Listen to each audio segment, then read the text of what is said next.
Welcome to Beneath the Bible, where we're helping you dig deeper and uncover the world beneath the sacred book. The people who wrote the Bible inhabited a much larger world filled with diverse people groups and belief systems. And when we read the Bible, we're reading about the people of God, but we see them interacting with other nations around them. Now, usually when these people are mentioned, it's assumed that the reader is familiar with them because that would have been true for the original audience. But it's not necessarily true for us here in the 21st century. We are so far removed from the world of the biblical text that we aren't familiar with a lot of the people groups mentioned in the Bible. We hear names like Hittites, Amorites, Ammonites, Canaanites, and so on, the people who made up the larger world in which the Bible is set. But the history and the significance of these groups is lost on us. Today we're kicking off a periodic series on different people groups that we see in the Bible, in the Old Testament, in the New Testament, and in between.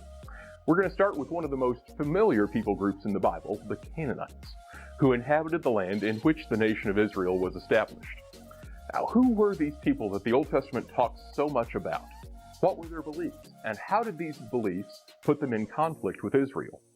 Did they see themselves as a distinct people, or were they an amalgamation of many different groups?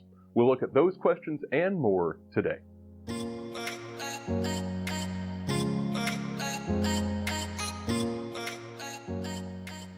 Now, first off, we need to note that the term Canaanite is not like many of the other names for people groups we see in the Bible.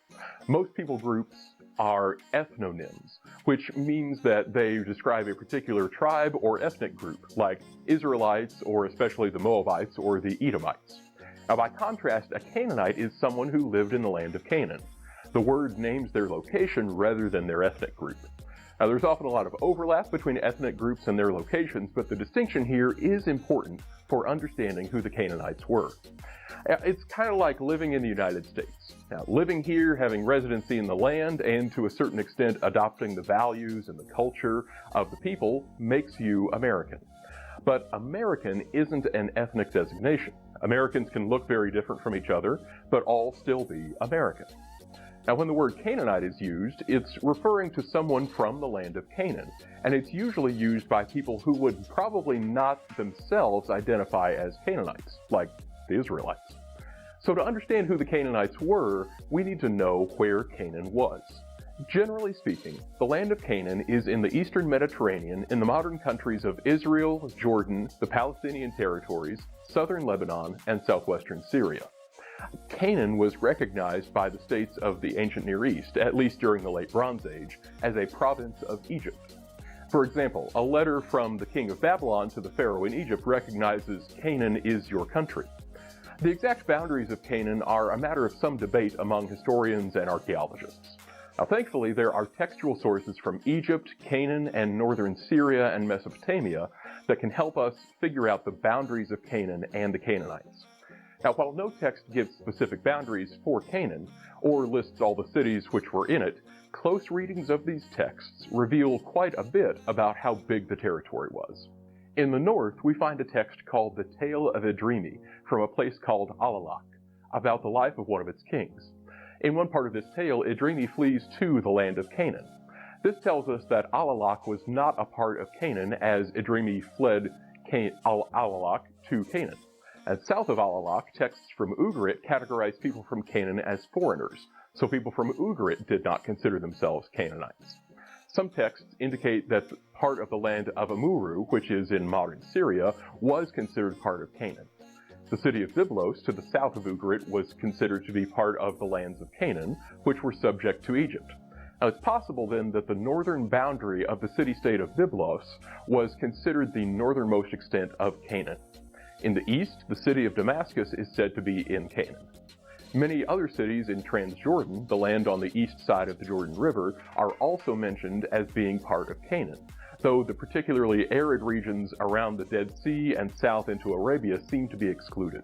Now, this may be because a lack of urban settlements and sparse population density in this area during the late Bronze Age. To the west, on the coast, the city of Gaza, a major Egyptian stronghold, was also part of Canaan, and the area around it may have been considered the southwestern limit of Canaan.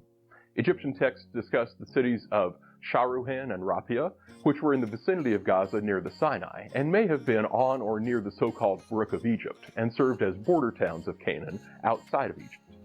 These approximate boundaries are fairly certain based on the texts that we have, which date to the Late Bronze Age.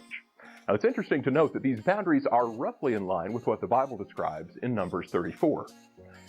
The use of the word Canaanite to describe people who inhabit a particular area brings up a larger issue of how the term Canaan and Canaanite are used in the ancient world. In the texts that we just surveyed, there aren't really any people clearly self-identifying as Canaanites. Now, it's always other people groups talking about the land of Canaan as a foreign place who use the term Canaanite. Now, this has led one scholar to argue that Canaan was an ambiguous term that in the ancient world just referred to people over near the Mediterranean.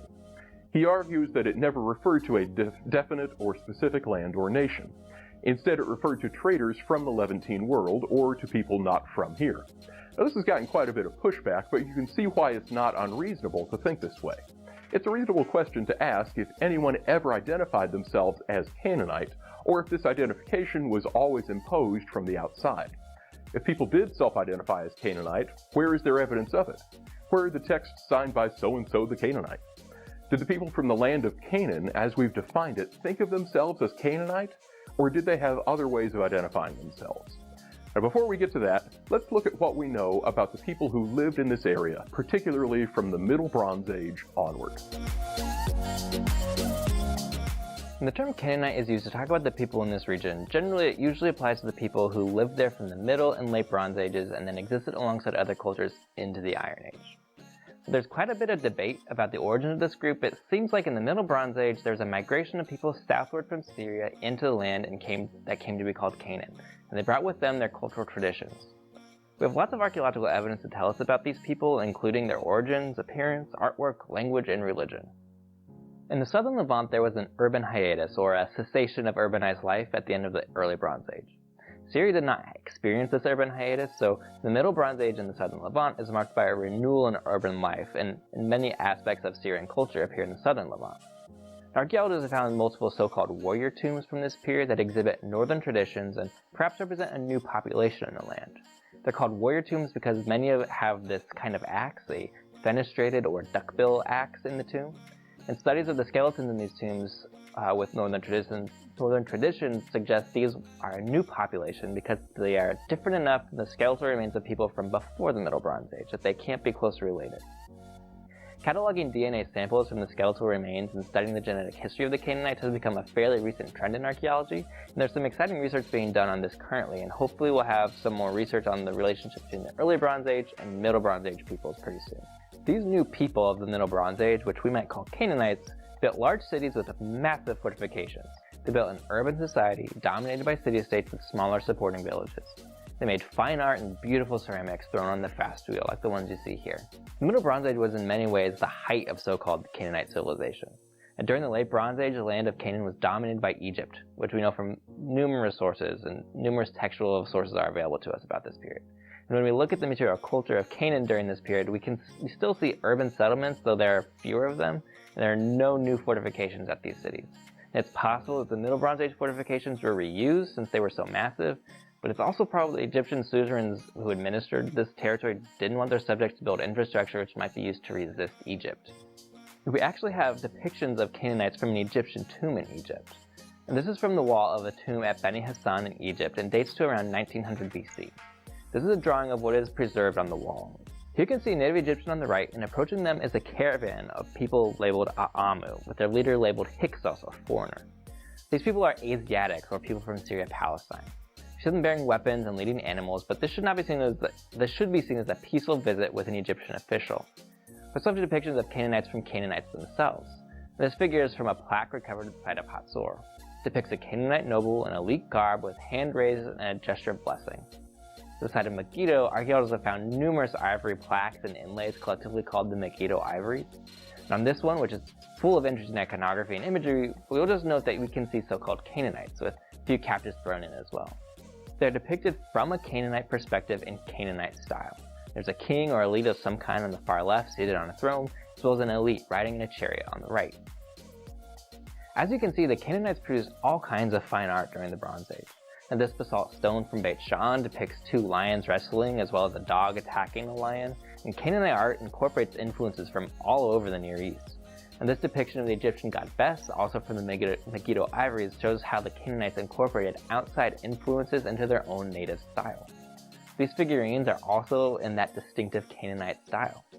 This depiction of a griffin has remarkable detail and clearly shows the level of artistic sophistication in Bronze Age Canaan. The Canaanite spoke a language we can generally call Canaanite. In fact, the language we know as Hebrew is essentially a dialect of Canaanite, or at least a derivation from the Bronze Age Canaanite language. The Canaanites appear to be the first people to develop the alphabet as we know it. A writing system called the Proto-Sinaitic script was found in the Sinai and dates to the Middle Bronze Age. This Proto-Sinaitic script is the ancestor script of later Canaanite, Phoenician, and Hebrew writing. The development of an alphabetic script has major implications for the flourishing of writing and literacy as we see in these languages later in the Iron Age. While the Canaanites had their native language, there were other languages present in the land of Canaan. And for example, the Amarna letters, or a collection of Egyptian documents dating to the 14th century, are in a cuneiform script. However, the letters which originate in Canaan are in a so-called Canano-Akkadian dialect, and basically it's a mixture of Akkadian and Canaanite vocabulary and grammar. And though this pidgin language existed for international communications, the Canaanite language was dominant, though numerous local and regional dialects almost certainly existed. The Canaanites were a polytheistic society, meaning they worshipped many gods. Much of what we know about Canaanite myth and religion comes from Ugarit, which we know was not ever considered part of Canaan, or at least by the people of Ugarit. However, the pantheon of Ugarit is similar to what we know of the Canaanite pantheon, so many scholars believe there is significant overlap between Ugaritic myth, which we know in part, and Canaanite myth, which we don't know. Because of these similarities, scholars use Ugaritic myth as a stand-in for Canaanite ones. And by doing this, we encounter many gods, some of which we see in Canaanite artistic depictions, including El, the father and head of the gods, Baal, the storm and fertility god, was the king of the gods and worshipped widely, and there are many other minor gods and antagonistic gods like Dagon, Resha, Yam, and Mot. There are many goddesses as well, like Anat, Astarte, Asherah. We see many of these gods discussed or mentioned in the Bible, and we've looked at some of them on this channel. We plan to look at more, so be sure you're subscribed so you don't miss them. Now, the term Canaanite is sometimes applied to all the things we just discussed. It describes the people who lived in the region of Canaan and to their shared culture, language, and tradition. What we see was a highly urbanized society, probably inherited tradition from the Syrian urban world. It seems likely that in the Bronze Age, most Canaanites would not primarily identify as Canaanite, but instead would use more local or kinship-based identification strategies. They were a resident or subject of this or that city, they were the son of this or that person who was part of this or that clan or tribe. While there may have been a common Canaanite culture, it doesn't mean they all identified as Canaanite. With that said, it doesn't mean Canaanite was not used as a self-identifying term. Some scholars have, I think correctly, argued that in some cases Canaanite was used as a self-identifying term, at least in the late Bronze Age. However, it's also important to note Canaan isn't even a Semitic word, while the Canaanite language is a West Semitic language. Now, this means the word Canaan probably didn't originate in what we call the Canaanite language. Linguists have suggested Canaan may be a Hurrian word from a Bronze Age language used in Syria, and the word may have been used to describe merchants. In fact, we see this usage in the Bible. In Zechariah 14:21, Zechariah 1:11, and Hosea 12:7, Canaanite is used to mean a merchant, not a person from a particular ethnic group. In Isaiah 23:8, Canaanite is used as a noun to mean merchant. Additionally, in the Bible, Canaanites are often listed alongside several other ites who lived in the land, so the Bible seems to distinguish between Canaanites and these other ites. While it isn't clear what or how the distinction is being made, one possibility is that the Canaanites were considered to be those who lived along the coastal plain in the Iron Age, in urban areas that were also involved with trading with the wider world.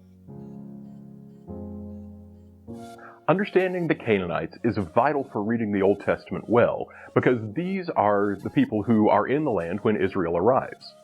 We may take the Canaanites for granted and think that we understand them on a basic level, but when we examine their history, we see that it's much more complicated than we once thought. Questions arise like, what are the boundaries of Canaan? And did the Canaanites exist as a group that thought of themselves as Canaanite? Examining these questions as we have gives us a better picture of the world the Israelites inhabited and the people with whom they found themselves in opposition. Although the Israelites entered the land as outsiders, their historic connections to the land of Canaan are evident in many ways. The similarities are so numerous that scholars debate whether the Israelites really entered Canaan as outsiders in the Late Bronze Age, or whether they emerged as a new people group from within Canaan itself. And we've done a whole series on the Exodus that looks at some of these questions, so be sure to check that out if you want to learn more. Israelite material culture is incredibly similar to Canaanite material culture. Israelite ceramic traditions essentially continue a subset of Canaanite traditions. The Canaanite language and alphabet are also important because the Old Testament was essentially written in a dialect of Canaanite, that is, Hebrew. Now, furthermore, our own alphabet derives from the Canaanite Aleph-Bet script, moving from Canaanite to Greek to the Latin script that we use today. Now, finally, we see in the Old Testament that the Canaanite gods and culture persisted alongside those of Israel. Canaanite gods such as Baal occupied the same cosmological functions as Israel's god Yahweh, which resulted in these gods being pitted against one another as an extension of the conflict between the Israelites and the Canaanites.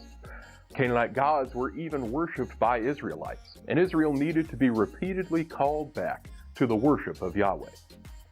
Now, despite all these similarities, Israelite culture, religion, and identity are distinct from those of the Canaanites in many essential ways. We've covered a lot of those distinctions on our channel, and our overarching argument is that the Israelites were more than just a Canaanite group that emerged from within Canaan during the turmoil of the Late Bronze Age. The distinction between the Israelites and the Canaanites was essential to their identity, even if the Canaanites were not just one particular ethnic or tribal group. Israel's fundamental identity was as a people set apart by God from the nations around them, and we can better understand that identity when we understand the people from whom they were set apart.